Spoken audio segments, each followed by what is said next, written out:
Life में ना बहुत बार ऐसी सिचुएशन आती हैं जहाँ पर हमें ज़रूरत होती है चुप रहने की। क्यों? क्योंकि हम बिना बोले ही बहुत कुछ कह जाते हैं। हमें चुप रहना पड़ता है, कभी सेल्फ रिस्पेक्ट के लिए, कभी फैमिली के लिए, कभी रिश्ते बचाने के लिए, कभी सामने वाले इंसान को रिस्पेक्ट देने के लिए और कभी कभी अपनी एनर्जी बचाने के लिए।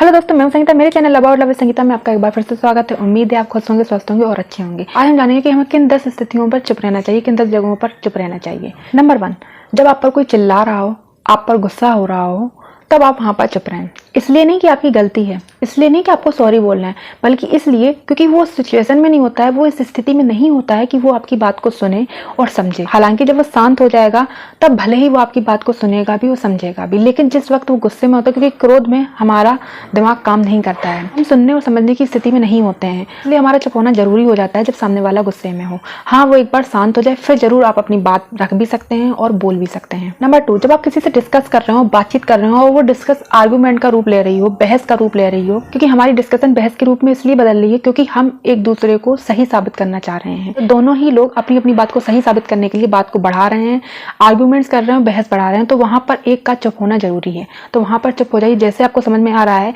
कि ये डिस्कशन आर्गूमेंट का रूप ले रही है, बहस का रूप ले रही है, तो वहां पर हमें चुप हो जाना चाहिए, क्योंकि रिजल्ट कुछ नहीं निकलेगा।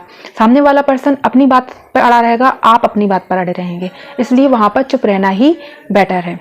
नंबर 3, किसी भी चीज़ के बारे में पूरी जानकारी ना हो तब भी हमें वहाँ चुप रहना चाहिए। क्योंकि कभी क्या होता है कि हमें पूरी जानकारी भी नहीं होती है उस बात के बारे में और हम वहाँ पर बोलना शुरू कर देते हैं। अब होता क्या, हमें जानकारी नहीं है और सामने वाले पर्सन ने या किसी पर्सन ने आपसे कुछ पूछ लिया तो वहाँ पर हमारी इंसल्ट भी हो सकती है। हमें वहाँ पर चुप रहना चाहिए जहाँ पर हमें पूरी जानकारी नहीं है, और वहाँ पर चुप रहकर हमें सुनना चाहिए, क्योंकि सुनने से हमारी नॉलेज इंक्रीज होती है। Number 4, respect everyone. कभी भी ऐसे शब्दों का यूज ना करें जिनसे सामने वाले पर्सन को हर्ट हो, तकलीफ हो। और अधिकतर हम कहाँ पर ऐसे शब्द यूज करते हैं, जो हमसे कमजोर इंसान होता है, हमसे निचले स्तर पर काम कर रहा होता है, हम वहां पर ऐसे शब्दों का यूज करते हैं। अपने से कमजोर इंसान के सामने आप अपशब्द बोलकर महान नहीं बन जाएंगे, बल्कि आप उनकी रिस्पेक्ट कीजिए और उनका साथ दीजिए। नंबर 5, जब भी हमें क्रोध आए, गुस्सा आए, हमें तब भी वहां पर शांत रहना चाहिए, क्योंकि हम गुस्से में ऐसे शब्द यूज कर जाते हैं, ऐसे शब्द बोल जाते हैं जो हमें नहीं बोलने चाहिए, और वो हम बोल जाते हैं। बाद में हमें रियलाइज होता है कि हम बहुत कुछ बोल गए हैं और वो शब्द कभी भी लौट कर नहीं आते हैं।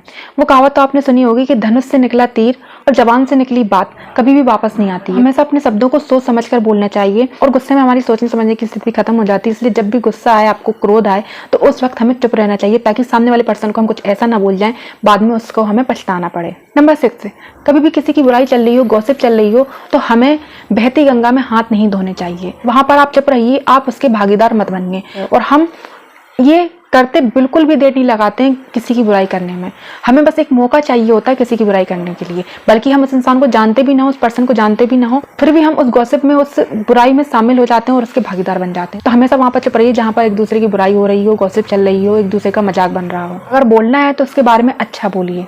नंबर 7, वहां पर चुप रहें जहां सामने वाला इंसान आपके शब्दों को समझ ना रहा हो, आपके शब्दों को महत्व ना दे रहा हो। वहां पर बोलने का कोई मतलब नहीं है। आप हमेशा वहां पर चुप रहें, क्योंकि आप कितना भी बोल लेंगे, कितना भी बता लेंगे, सामने वाला अगर आपके शब्दों को नहीं समझ रहा है तो आपका बोलना फिजूल है, व्यर्थ है। नंबर 8, जब भी आपको कोई इंसान अपनी प्रॉब्लम बता रहा हो, अपनी परेशानी बता रहा हो, तो वहां पर आपको चुप रह के उसकी बात सुननी चाहिए, क्योंकि सामने वाला इंसान सिर्फ ये चाह रहा है कि वो अपना मन हल्का कर सके। वो ऐसा कोई पर्सन ढूंढ रहा है कि वो अपना मन हल्का कर सके।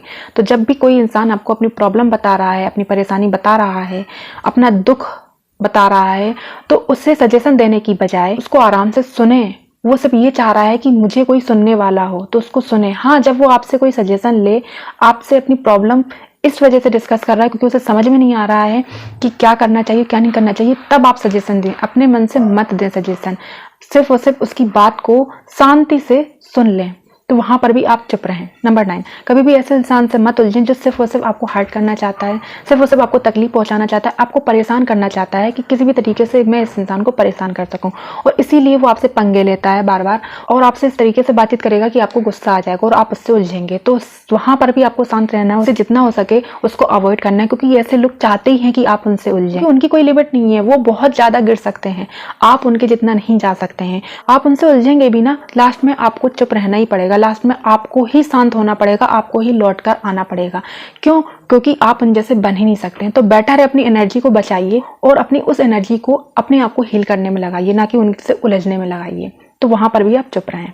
नंबर 10, बहुत से लोगों की ये आदत होती है कि उनका मैटर भी नहीं होता, उनका मुद्दा भी नहीं होता है, फिर भी वो अपनी टांग अड़ाने लगते हैं उस मैटर में, उस मुद्दे में। तो वहां पर भी हमें नहीं बोलना चाहिए, वहां पर भी हमें चुप रहना चाहिए। जहां पर हमारा कोई मैटर नहीं चल रहा है, जहां पर हमारा कोई मुद्दा नहीं है, हम वहां पर क्यों उलझे हुए, क्योंकि हमें मजा आ रहा है। तो दूसरों की चीजों में, दूसरों के मैटर में नहीं पड़ना चाहिए।